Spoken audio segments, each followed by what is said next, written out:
Hello and welcome to the PS5 Pro 30th anniversary unboxing.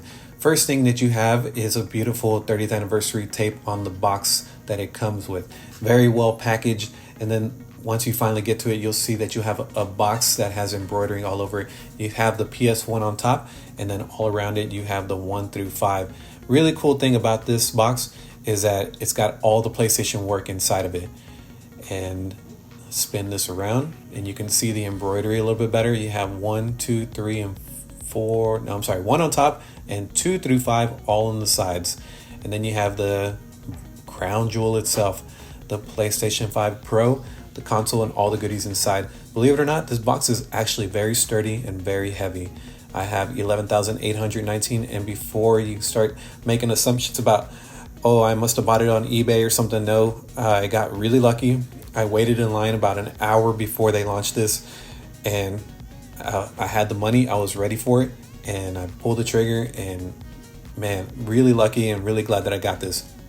So inside of this, you have the box within the box within the box, and you have a poster that nobody asked for, but man, really cool when they add extra little goodies like this. Nowadays, anytime you buy something, they don't include anything. So for them to throw a poster, really nice. The only thing I don't like about it is that they folded this into quadrants, and so if you're gonna frame this or something, you're gonna have those crease lines. But really cool thing about this poster is that they made 30 of these, and the one that I have is the X-Ray Vision controllers 1 through 5. Really interested to see what the other 29 look like. Now we get back to the goodies. The DualSense controller, PS5 Pro, the PS5 standard controller, really nice PlayStation finish along with everything else. And then you have your charging stand also with that PlayStation finish. Very beautiful, very sleek. And then you get to the bad boy, the DualSense Edge controller that comes in its own carrying case. Beautiful finish. Really like the way they packaged everything nicely. And of course, coming from PlayStation 4 to this, oh my God, leaps and bounds. The most noticeable piece of this for me is the rumble feature. Very sensitive and very well placed, and sometimes it's a little bit much, and I'm sure you can tone it down. You have an extra box of goodies, a bunch of crap that they had in the PlayStation basement, stickers, clips, tie downs, and they have also what they call a controller style cable housing, which is meant to give you this replication feel of plugging in your controller with the USB. And then you have a bunch of paperwork that you're probably never going to go through, so here it is. Let's put that crap away. And then we have a box of cables, tons of cables, and even nice little clips so you can set it horizontally. And then you have your disk drive cover. Of course, they wouldn't throw in the disk drive. What a major tease. And then you got your vertical stand.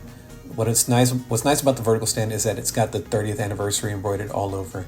And now that we're gonna get to untaping this PlayStation, because they put a lot of tape on here, I wanted to tell you guys why I bought the PlayStation 5 Pro 30th anniversary. Coming from PS4, I was really not ready to buy the PS5 because they had so much content, so much games. And then when I found out that the Pro was coming out, I waited for that.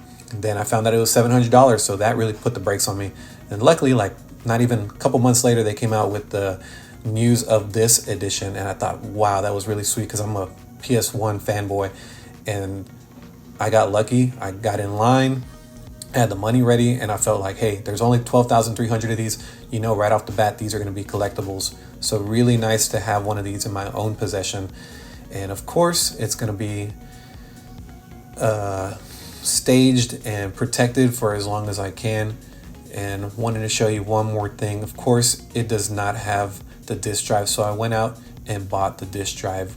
And you know, I had already purchased a bunch of PS5 games, so I felt like, come on, you're selling a console with disc, you should always come out with the disk drive. But I guess they're pushing really hard on getting away from any disk drives right now. I think you can definitely see the push for all digital, so I wouldn't be surprised if PS6 is an all digital console moving forward. And with that said and done, here's the PS5 finally all put together. Hope you guys enjoyed. Stay tuned for the extra footage.